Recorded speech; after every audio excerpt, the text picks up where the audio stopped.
Here's what I'm seeing just about everywhere. Practices are busy. Production is strong. Gross revenue on paper looks pretty good, and yet owners are more stressed than ever. Profit is thinner. Teams feel pressure, and patients, they're hesitating more.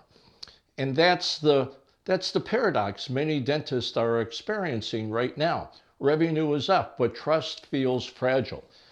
And when trust starts to wobble, everything else gets harder. Now, here's what usually happens next. When profit is thin, the instinct is almost automatic. We need patients to accept more treatment. We need better case acceptance. We need to sell more dentistry. On the surface, that sounds reasonable. But let me ask you a simple question. What happens to patients' relationships when they feel pressure to accept care? You see, that's where the tension begins, because patients can feel it, even when you're ethical, well-intended, and clinically right.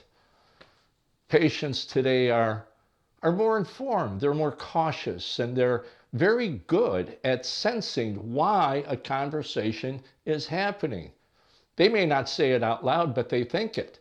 Why does this feel rushed? Why do I feel like everything's so urgent here? Is this about me, or is this about the practice? The moment those thoughts occur, trust suffers and treatment acceptance stalls. What I see practices do at this point is completely logical, but backwards. They speed up conversations. They add more education, more photos, more data, more explaining. But here's the problem. Complexity doesn't create confidence. Connection does.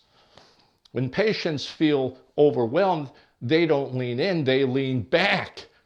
And leaning back sounds like, well, let me go home and think about it. Or I want a second opinion. Or wow, I had no idea I needed that much dentistry. Think of it this way. Imagine you're driving with a small crack in your windshield. At first, it's barely noticeable. Then pressure builds, heat, cold, vibration. Suddenly, that tiny crack spreads across the glass. Pressure doesn't fix cracks, it exposes them. When practices apply production pressure to conversations, the cracks show up as friction with patients. If you're feeling friction, you don't have a sales problem. You have a leadership problem. Patients resist being hurried into decisions that they don't yet feel safe. And this shows up most clearly with complex care patients. These patients are rarely ready the first time they hear their treatment plan. They have real fit issues, time, money, life circumstances, and they don't need more education. They need to feel understood. The most profitable practices I've worked with didn't learn how to sell better. They learned how to slow down without losing momentum. They shifted from convincing to guiding, from explaining to discovering, from selling to advocating. They stopped trying to make patients ready and focused on being ready when patients were. Ironically, acceptance went up. Why? Because pressure went down. This is where the advocate role matters most. When patients experience you as an advocate, as a guide, they think, well, this decision is mine. I'm not being judged. I'm not being rushed.